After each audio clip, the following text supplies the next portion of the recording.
Okay, I'm so excited. When it was my month to choose people who I wanted to train, Sonya was just one of them right away that I thought, oh, I want all of us to be able to have some training from her. I bet do you have snow out on the ground right now?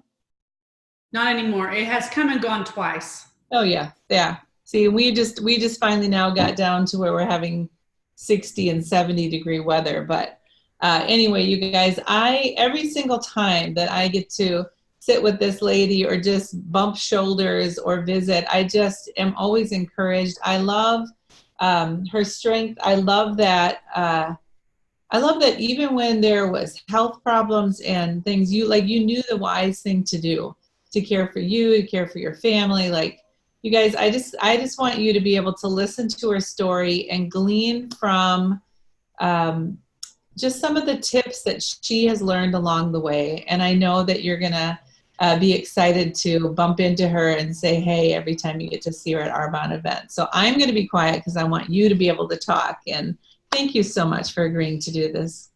Oh, well, thanks so much. That I'm honored to be a part of this. I truly am. When you asked, I would do anything for you, Shelley. So it's truly an honor. So I am so excited to be able to share with you my story and some tips along the way with almost 16 years with this business. And honestly, I can't even believe it's been that long. I know that if you have a current job right now, sometimes you think, oh my gosh, I couldn't imagine working at a job for 16 years. And to know that this piece of this business is every year that goes by, you don't even know that that year happened. It's just amazing. So like I said, my journey started over 15 years ago, and I'm originally from Oklahoma. For those of you guys that don't know my story, I was home for a visit, and my sister had just had an Arbonne party. And moving to Canada from Oklahoma, I was really struggling to find skincare, and because my mom had always taught us to take care of our skin no matter what the skincare was, at least we were washing and putting lotion on. So I was struggling with the climate up here, and when I got to Oklahoma, my sister again had this party. She had the skincare. Luckily, the consultant let me take the RE9 set and try it for a couple of nights. And I was like, I fell in love with it. I didn't even want to give it back to her. And I just really, after that, I started researching the company as much as you could do 15 years ago on the website. There wasn't a lot, but I was like, oh my gosh, I want to do this business. So some of you may have been introduced to this business by a call, by meetings. I was basically introduced by trying the product for a couple of days, and then I wanted to jump into the business, didn't know a thing about it. My sisters and I were with our daughter, Mercedes. I'll go into Mercedes here in a second, just so you know I'm not obsessed. She was, this is something that we were at the zoo, and while we were at the zoo, my sister was tracking down somebody that I could meet with to talk about this business afterwards. So that's kind of how my story began. And of course, when we finally found somebody to talk to, we went to their house right after the zoo. My daughter and I and one of my sisters walked in, and I was like, it's almost an emotional thing because like, sometimes we don't realize the doors of opportunity that are opening just because we get so focused on any type of outsourced like outcomes, and that we don't understand the power of walking through an open door. And that to me was it was the door that changed my life, my family's life, and everything. And so to kind of go back, yes, our daughter's name is Mercedes. She was 1.5 when I started this business. So I am not obsessed with the car and everything like that. And yes, we do have a son, and his name is not Benz, it's Ryder, even though it was highly suggested to name Benz. So something that I really wanted to share with you is to really open your eyes to this opportunity that you have in your hands right now. Yeah, go ahead, Shelley. Hey, Krista Tavares, I cannot mute you and we can hear your conversation. Thank you. Okay. You gotta love that, especially when you're calling on the go, right? It's like, oh shoot, I wasn't even muted. But this is something that when my story started, again, it was a little bit different than some, but I'm really kind of I'm not going to really go into a lot of depth of, because believe me, when there's 15 years, I could be talking for hours about my story. But one of the things that my fear and hesitations was when I first started was I did not want anything to do with speaking in front of people. That was something that I was like, no way, even in front of 4 people at doing a presentation. I can remember when my upline, I had never seen a presentation before. I went back home to Canada, and I was like, okay, they gave me this huge script to read, and I'm like, oh, they're like 30 hours away. They're not gonna see what I do or what I do not do at a presentation. But it was one that I really overcome that fear gradually. It was not easy, but that was my biggest fear. And you might also have people that are not necessarily rooting for you to grow this business. I know when I first came up here and I told family that I was building this business, they literally said, this business only happens for the lucky ones.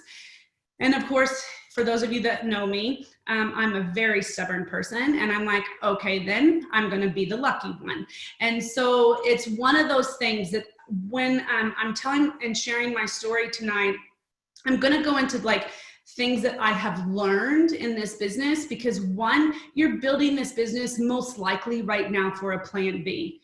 But I will tell you, it is a business that is a high probability that it will turn into a plan A if you consistently build it. So when I first started, I was very coachable. I know some of you probably are like, oh my gosh, she was actually coachable, because the stubborn side of me, right?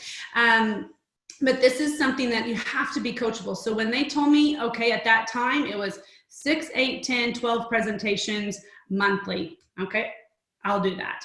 I didn't know a soul in Canada. We had just moved there like a year and a half before. I had become quite a hermit in my town of 600 people of where I started my business.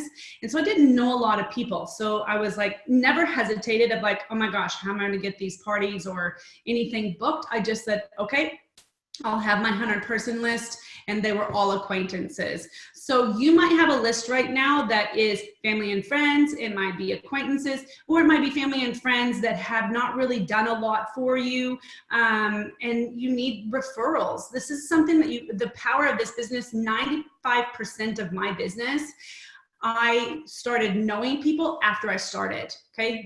The ones that are in my business right now, I didn't know them prior to my business. So that's sometimes where you have to get around, and some things that I have learned, especially helping others overcome the aspect of maybe they might not know enough people, is it's really like you do, especially now in the social media world. You have more than 100 people, friends on your social media platform. And the other one was, I never worried about the outcome. I never worried about the outcome. I focused just on the action of doing everything that I was told to do. So that was presentations, 100-person list, talking to that average of 40 people a month. So that was something that I want you guys to really understand is, don't focus on the outcome of your action, just focus on the action. And a lot of times people think, oh my gosh, like it must have been so easy for you. I think a lot of people that don't know the inside of most people's stories, it really happens for you to really understand in the aspect of me. It took me 6 months to find my first business builder. And a lot of times we think, oh my gosh, she probably got them right away. And I think that most of the time that why it took me so long was, first of all, I did not, was not understanding of the business, and I focused just on getting those activities booked.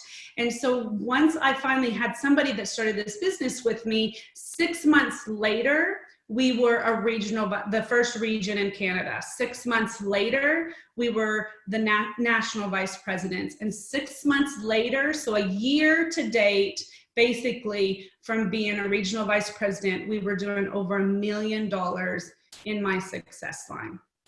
So the reason I'm sharing this story is because I want you to understand the 90-day cycle of this business. As you can tell, I liked the 6 months in between everything, and that was not planned. I will tell you that that is something that it was just a focused thing. And so when I tell my story, I'm like, okay, well, it's a pattern of the 6 months, but it really goes into that 90-day cycle. This business has to be built consistently in a 90-day cycle, not just 30 days, 90 days. And so when all of this happened, what really made a difference, and I'm going to share with you, we had not had any meetings or any Discover Our Bonds until we were in qualifications for regional vice president. Okay. So I want you to understand that talking and doing the actions is what grows this business, and also attending events. So when I attended my first event, my upline persuaded me. We were in a winter storm, and I was an area manager, and they were having an area manager retreat in Oklahoma. And the night before, I finally agreed, okay, I better come. So I was an area manager. That retreat changed my life forever, because I began to see the biggest picture. Because one of the things that I want to share with you tonight is not only habits, but vision. I think that a lot of times we're so stuck in a little bubble that we don't realize that people are following us only when we know where we're going, not where we've been, only where we know that we're going, right? So vision is somewhere we have not achieved or accomplished yet. Okay, so that is something that is, I think, one of the biggest things of the success that happened in my business was I had a vision that was so clear. Because when I started, there was not one person driving a white Mercedes outside of the United States. We weren't technically even global into another country yet when I started. And so what happened was I needed to paint a vision and a picture that was unshakable, that people already believed that it happened. Because, there were times that I thought, okay, is this really going to happen? Are they going to do it in a different country? And stuff like that. But it's really something that I want you to really understand how important vision is in your business, because people follow people who know where they're going. Just remember that. Because if you don't have a vision, then it's not clear of your direction, and then there's no trust in the team that's following you. And you might be a team of one listening on this call right now. So you have to be giving yourself the biggest vision of where you see yourself and what it's going to do for your family 5 years down the road. So as I began to build my business, I have learned so much. I have fallen on my face. I have really had to come to leadership into a humbled way. I was very young when I started, not very young, but young.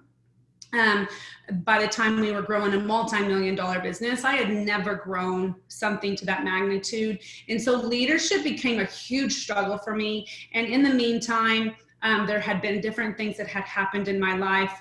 My husband, who is a retired professional cowboy. He was very successful. 2 years into our business, he tore his bicep in two and was done for a whole year. That was when I really realized the impact that this business had on our life, because we had already built a plan B before the plan B needed to happen.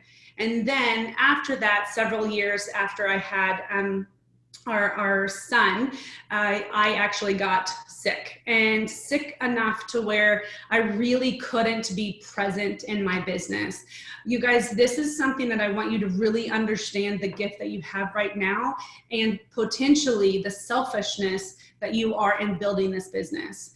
because what happens is when we worry about the outcome, that means we are selfishly building this business instead of just doing the activity and the action, because then that builds who we are and exactly where we should be going, right? So I had to step away but I had that plan B. I already had built a business that was at that point sustainable to where I could take a step back.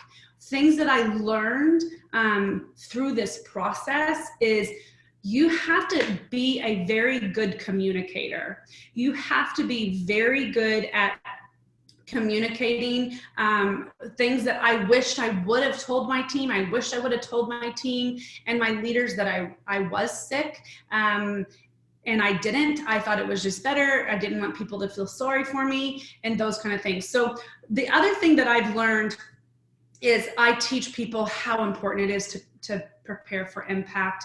And a lot of times, especially in our economy now with our election that we just had in Canada, and especially in the West, where we're experiencing a lot of different layoffs in the oil and gas industry, is that people are looking, doesn't matter where you live, people are looking for this business. And the simplest way to ask them is just by, do you keep your options open to earning extra income? Period. Don't complicate it. Don't think you need verbiage. You need to be you. You need to have verbiage, but you will get your automatic verbiage by just keeping it simple. Less words or more. And one thing, I've done this business, tried it many ways. And even after I was successful, I've tried it many ways. You really have to figure out what works for you. That creates a habit. And that habit has to be you have to be satisfied with that habit. Because if we don't get satisfied with that habit, we won't do it again, right? So that's something that you have to make sure that when you're creating these habits, one questions that I want to ask you guys is, are you fulfilling your full potential? And as I'm talking for the rest of this call, if you have questions, make sure you type it in the chat, and I like interaction more than me just training at you. So if you have questions, just make sure to do that in the chat. Always remember, one of the notes that I took down here is sometimes we convince ourselves that massive success requires massive action. And that is such the biggest false statement you can ever make, because small wins and tiny breakthroughs build a multi-million-dollar business. Okay, because a lot of times when we think we need to do these massive things, what does it do? It paralyzes us. Right? So just like anything, if we say, oh my gosh, I've done nothing and I want to go into qualifications for area manager. What happens? Most of the time, it will paralyze you to say like, oh my gosh, that sounds amazing, but now what? Right? So it's really those small, and some people can do it, right? So, and there's nothing wrong with that. It took me 2 months to get to district manager. I didn't do it in 1 month. And I was not flashy at all with it, but you have to remember that you need to create a behavior. So one of the questions, I want you to take a minute to write down as I continue, but write down what your current habits are right now. Doesn't matter what it is, but I want you to think about your current habits. Okay, so what are your behaviors in that habit as well? Because what you have to think about is your thoughts, feelings, and belief around that habit is going to really determine your path. This is something that no matter how successful you get or how long you've done this business, you will always be telling yourself stories. So you're going to have to get good. And the longer you're in this business and the longer you delete the stories, just like Mel Robbins talks about in her 5-second book, you have 5 seconds. So if you have a thought come in your mind that is not going to serve you, you need to delete it and replace it with a different feeling and a different belief. Okay, so this is around habits. Again, it goes back to that habit. In order to create a habit and doing it over and over and over again, you have to be excited about the habit that you created so you can continue to do it over and over and over again. If you don't love like losing weight in like doing exercises, so maybe it's like a spin class and you don't love it, are you going to create that habit around it? You may, if you fight it long enough that you realize it's beneficial to you, but remember that these habits around the business, it needs to be something that's going to serve you in a satisfactory way. One of the things I just was going to look at my notes here so I didn't forget that piece. But so because a lot of things that people have to really remember too is it only takes 1% of change on a daily basis that's going to create those habits. If you guys have never read this book or the audio, it is this book. It's Atomic Habits. So if you have not read that book, this is one that you need to read. I would actually recommend reading it and also having it in audio because it is amazing. So one of the other things that I've learned, especially in myself, not really myself because I've always been obsessed with the product, but for people who are successful and not successful, you better be a product of the product. If you are not a product of the product, that may be a silly, simple thing of a statement, but you would be surprised on how many people are not a product of the product. You have to be obsessed, and because otherwise, how can you ever recommend something to someone? And one of the other questions that I want you to think about is, what is your team seeing you do? Okay, so here's one example. So even if you're a team of one, okay, or a team of many, okay, the best copycat wins. So what is your team copycatting from you? This is something that sometimes you have to be in a humbled place to look in the mirror and say like, oh my gosh, I'm not doing or reaching my full potential right now. I need to really figure out if I want to see a change in my business, I have to be that change. And that's where I've gotten in the last year of my business is I wanted to start growing people. And I wanted to start having people reach in levels of management. But because for years I've had amazing people, say for an example, in my central nation, central region, central area, that have been with me for so long, but they haven't moved in levels of management.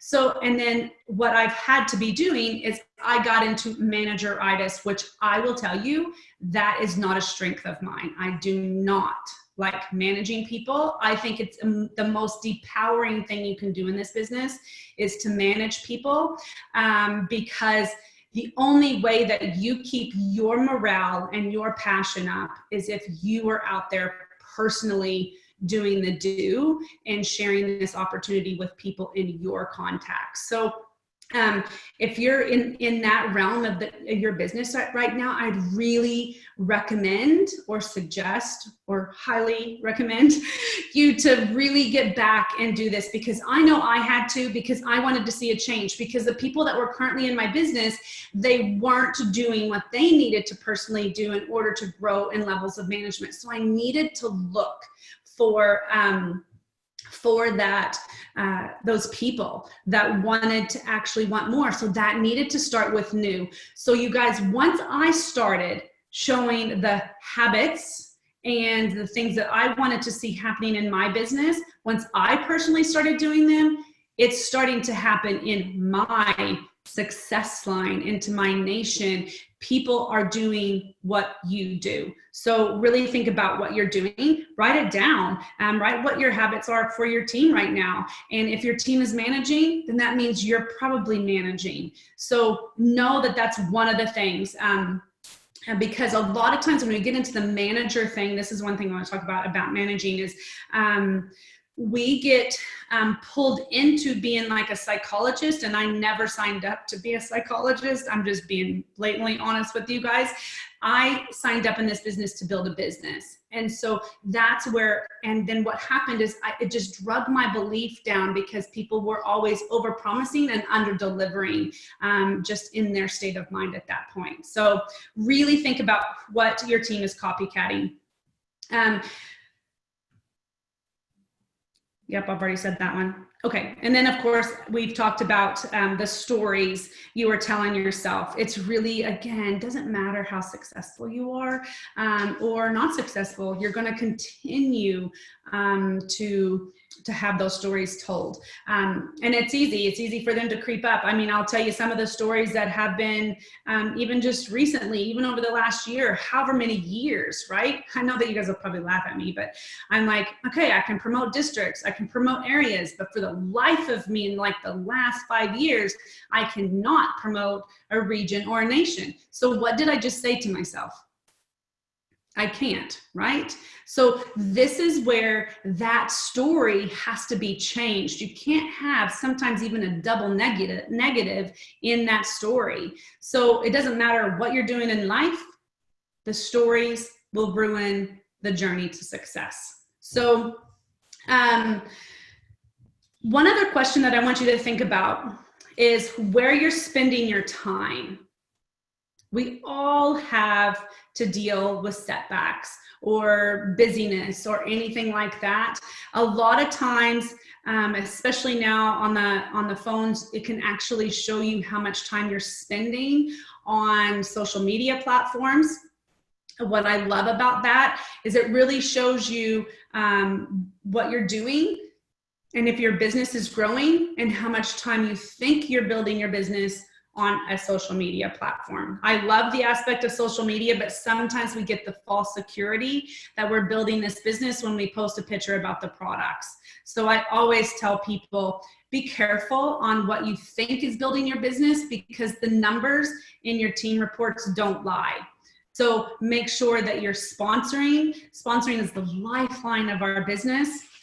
It is the only way that you will move in this business. So as we're continuing and about to close here, because Shelly said 30 minutes, I know there was a question about who the author was. It's James Clear is the author for the Atomic Habits. And it's really a brilliant book in the essence of just that. But one thing that I want you to really understand about consistency and habits is habits are compound interest of self-improvement.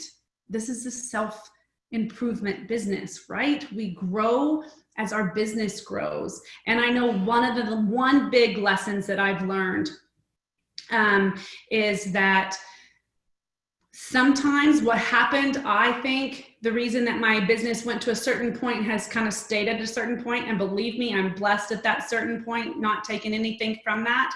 But the reason is because my business outgrew my leadership, and my leadership needed to catch up to my business. And so that's really where I had to come back and really figure out what I needed to do to change and to develop in order for my business to grow more than it already has.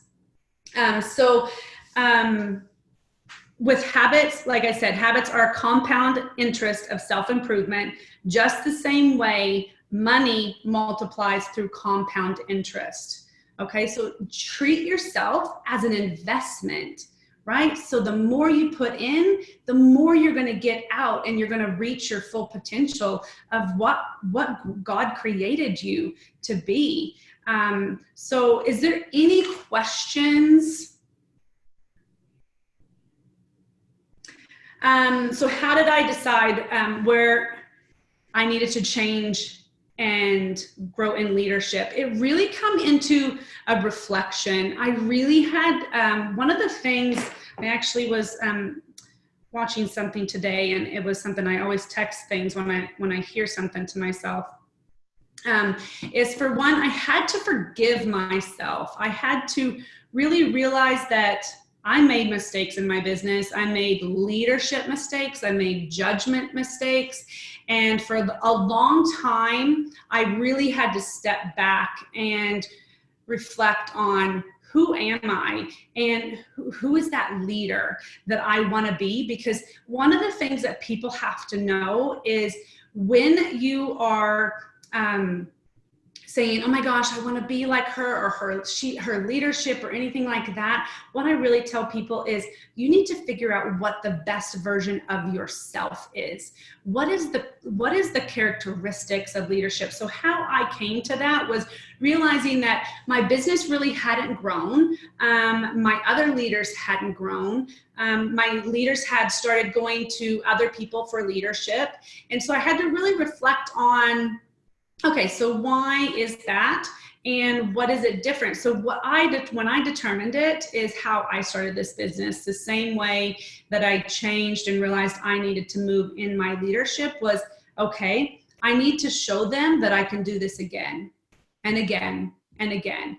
And by doing that, I knew I needed to dive back into deeper personal growth. I had to start building my faith again. Like that was one big key, was I really had to, one of the things I texted myself is, there's power in forgiveness, right? So you might be on this call right now and you need to forgive yourself. Don't look back of what you're not doing. Look about what you can do today and move forward. That's why when we look in the rearview mirror, how terrible do we look in the rearview mirror, right? Because it's not meant for us to look behind us. It's always meant for us to look ahead of us. So that's one of the things that changed. And then I was ready for a change. I mentally, health-wise was better. And I just wanted to really prove to people that I wasn't lucky.